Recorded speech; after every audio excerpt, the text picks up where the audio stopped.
Ini juga sangat lucu sekali ya, karena juga sama-sama menteri dari Pak Prabowo, tetapi setiap kebijakannya ini kok sangat berbeda ya. Yang satu menyebut ada 80.000 koperasi merah putih yang akan tersebar di seluruh Indonesia. Yang menteri satunya lagi, tiap desa tak wajib ada satu koperasi merah putih.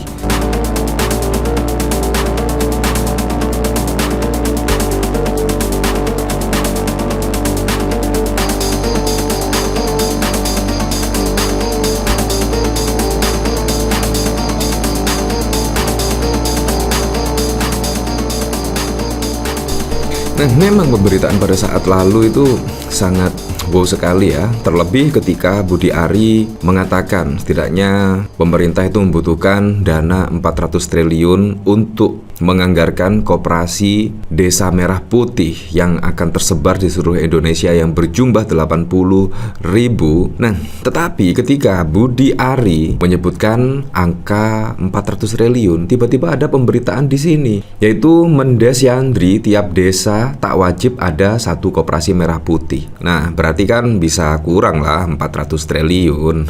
Nah, kalau misalkan setiap desa tidak wajib koperasi desa hanya 40.000, ya artinya kan hanya 200 triliun saja ya. Ini juga sangat lucu sekali ya, karena juga sama-sama menteri dari Pak Prabowo, tetapi setiap kebijakannya ini kok sangat berbeda ya. Yang satu menyebut ada 80.000 koperasi merah putih yang akan tersebar di seluruh Indonesia.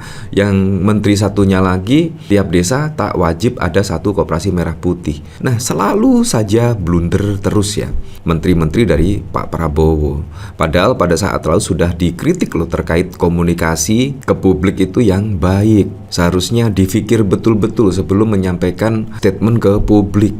Apalagi juga terkait pembentukan koperasi, bahkan membutuhkan anggaran 400 triliun. Tiba-tiba ada menteri dari Pak Prabowo juga yang mengatakan tiap desa tak wajib ada satu koperasi merah putih. Pada saat lalu juga ada dua menteri Pak Prabowo tiba-tiba mengunjungi Pak Jokowi dan bahkan masih menyebut Pak Jokowi sebagai bos.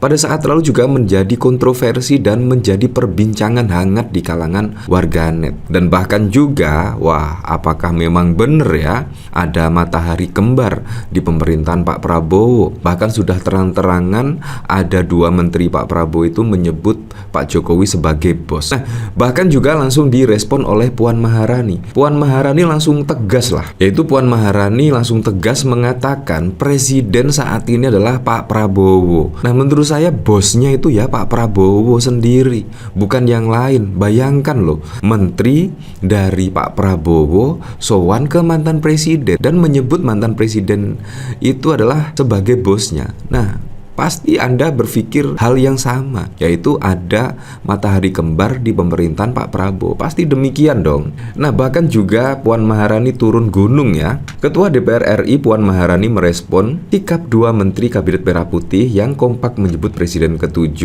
Jokowi sebagai bos. Puan menegaskan bahwa Presiden RI saat ini adalah Prabowo Subianto. Hal ini sekaligus menepis adanya anggapan matahari kembar kepemimpinan antara Jokowi dan Prabowo. Matahari kembar Presiden saat ini Presiden Prabowo Subianto, kata Puan di Kompleks Parlemen Senayan pada 14 April. Namun demikian, Puan mengatakan bahwa pihaknya tidak dalam kapasitas mempermasalahkan para menteri Kabinet Merah Putih bersilaturahmi dengan Jokowi, sebab saat ini masih momentum Lebaran. Silaturahmi di masa Lebaran akan sangat baik, pungkas Puan. Dalam beberapa hari terakhir, sejumlah menteri Kabinet Merah Putih silih berganti datang ke kediaman Jokowi di Jawa Tengah, Solo. Mulai dari Menko Pangan Zulkifli Hasan hingga Menteri SDM Bahlil, Menteri Kelautan dan Perikanan Sakti Wahyu Trenggono, Budi Gunadi Sadikin di depan wartawan. Sakti Wahyu Trenggono dan Budi Gunadi Sadikin kompak memanggil Jokowi sebagai bos. Nah, menurut saya silaturahmi tidak masalah, apalagi juga di momen Lebaran ini ya, silaturahmi tidak masalah. Tapi jangan dibumbu-bumbui sebagai bos lah dan lain sebagainya. Ini menurut saya sangat wow sekali ya, sangat wow sekali. Dan ya gara-gara isu terkait matahari kembar. Bahkan Pak SBY juga menyebut ada matahari kembar. Dan kalau kita lihat juga banyak menteri-menteri itu antara menteri satu dengan menteri yang lainnya itu juga tidak kompak. Apakah memang benar-benar ya ada matahari kembar di situ ya? Kita kembalikan lagi ke masyarakat lah. Nah, dari sini dikomentari oleh Dimas, harusnya nggak sampai 350 hingga 400 T kalau gitu ya. Ya, cukup masuk akal sekali. Kalau dari Menteri Desa, bahkan tiap desa tak wajib ada satu koperasi merah putih. Kalau kita lihat dari sini ya, pembentukan 80.000 koperasi merah putih, Menteri Budi Ari butuh 400 triliun. Ini uang 400 triliun sangat banyak sekali loh, sangat banyak ya. Presiden RI Prabowo Subianto menginisiasi program besar pembentukan 80.000 koperasi desa kelurahan merah putih yang bertujuan memperkuat perekonomian masyarakat desa. Estimasi total anggaran yang dibutuhkan untuk merealisasikan program ini diperkirakan mencapai 400 triliun. Wow, 400 triliun ya. Menurut Menteri Koperasi dan UMKM Budi Ari, setiap unit koperasi diperkirakan membutuhkan modal awal sekitar 5 miliar. Bila dikalikan dengan target 80.000 koperasi, total dana yang dibutuhkan menyentuh angka fantastis 400 triliun. Ya. Aduh, padahal anggaran saat ini juga defisit dan lain sebagainya ya. Tetapi masih saja ya membutuhkan dana ini, itu dan lain sebagainya. Nah, per Maret kemarin itu Indonesia sudah mengalami defisit yang cukup parah ya menurut saya ya, 100 lebih triliun ya. Bayangkan 100 lebih triliun. Belum lagi juga hutang jatuh tempo dan lain sebagainya ya.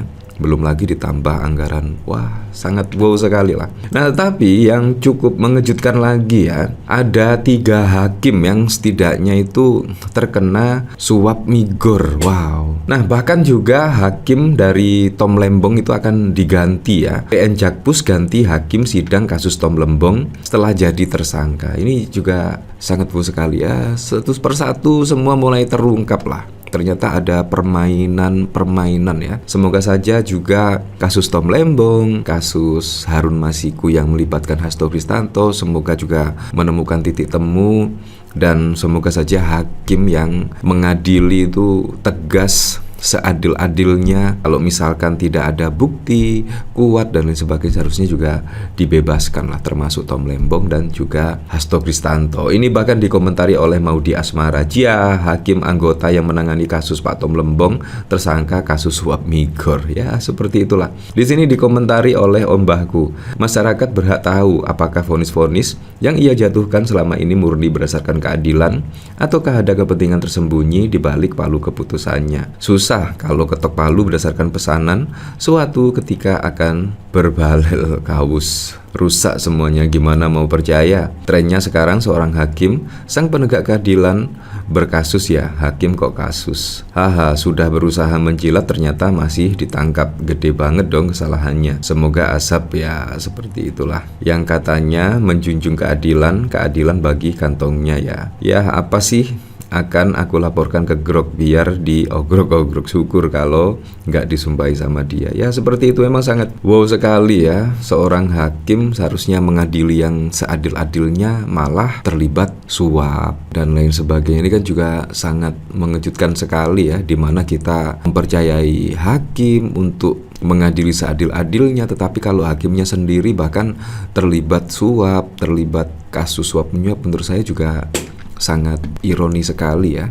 Ya, untuk selebihnya kita kembalikan lagi ke masyarakat, menilainya seperti apa.